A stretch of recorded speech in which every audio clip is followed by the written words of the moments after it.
Discouragement causes you to lose the motivation to continue. You give up working on that project. You give up working on that relationship.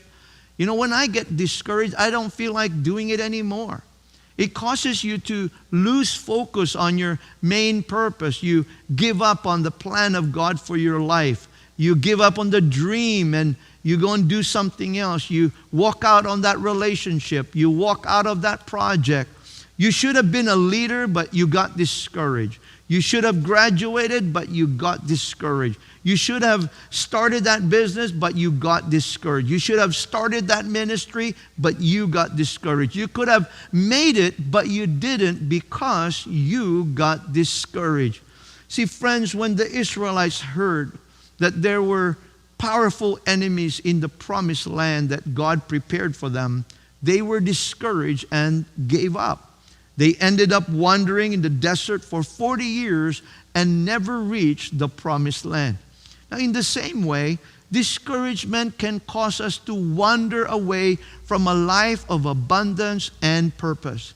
Therefore, we must be aware of the devastating effect of discouragement, that we guard ourselves from it. Also, we don't become instruments of discouragement, but we need to be agents of encouragement. Let us learn how to recover from discouragement. Friends, whenever we get discouraged, it is important to recover as soon as we can. Otherwise, it could lead to depression and bitterness. People who don't deal with discouragement find themselves bitter towards others and life. Now, how do we recover? Let me share with you some practical things we can do to recover from discouragement.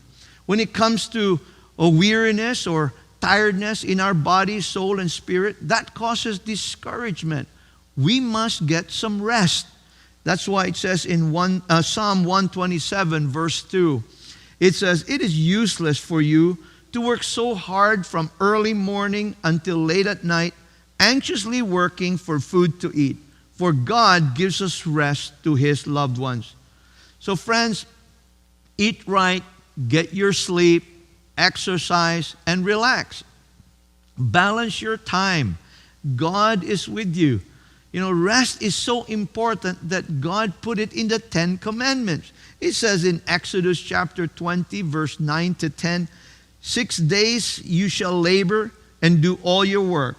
But the seventh day is a Sabbath to the Lord your God. On it you shall not do any work, neither you nor your son or daughter, nor your manservant or maidservant, nor your animals, nor your alien within your gates. Friends, if you ignore it, you're going to get discouraged. Take some time off and get away from the things that bring you discouragement. Do something totally different that will relax you, like maybe a hobby or something. Some people, they like to clean and it relaxes them. Go ahead and do that. For others, it's reading a book or taking a walk. And whatever works for you, take a break from the demands of life once in a while. When it comes to your soul, slow down from the pressure of life and enter into the rest of God. In Matthew chapter 11, verse 28 to 29, Jesus said, "Come to me, all you who are weary and burdened, and I will give you rest. Take my yoke upon you and learn from me. For I am gentle and humble in heart, and you will find rest for your souls." See, the true rest that can energize you is to be in the presence of God. Commit today and type, "I will rest in God." Now go ahead, begin to do that. Make a commitment to yourself. I will rest in God. Take a time to be in His presence.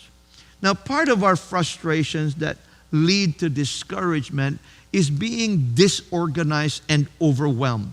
When we organize ourselves, we begin to see that it is possible and can be done through God's help. Joshua organized the children of God in order to enter the promised land. It says in Joshua chapter 1, verse 10 to 11. So Joshua ordered the officers of the people, "Go through the camp and tell the people, get your supplies ready. 3 days from now, you will cross the Jordan here to go in and take possession of the land the Lord your God is giving you for your own. Now he says, get yourselves ready. In other words, prepare yourself and get organized, get your supplies, get everything ready, because we are taking possession of God's promise. Now the tendency when we get discouraged is to give up on the dream and say, maybe I'm doing the wrong thing. No, it may be the right thing, but you may be doing it the wrong way. God doesn't want you to give up on your dream if it's in the will of God and He has spoken to you about it. He wants you to get organized and move on. Plan your work and then work your plan with God's help. If you agree with me, well, type I will get organized. I mean, begin today to get organized in your life. While you're even in a lockdown right now, begin to get organized so you don't get discouraged, all right?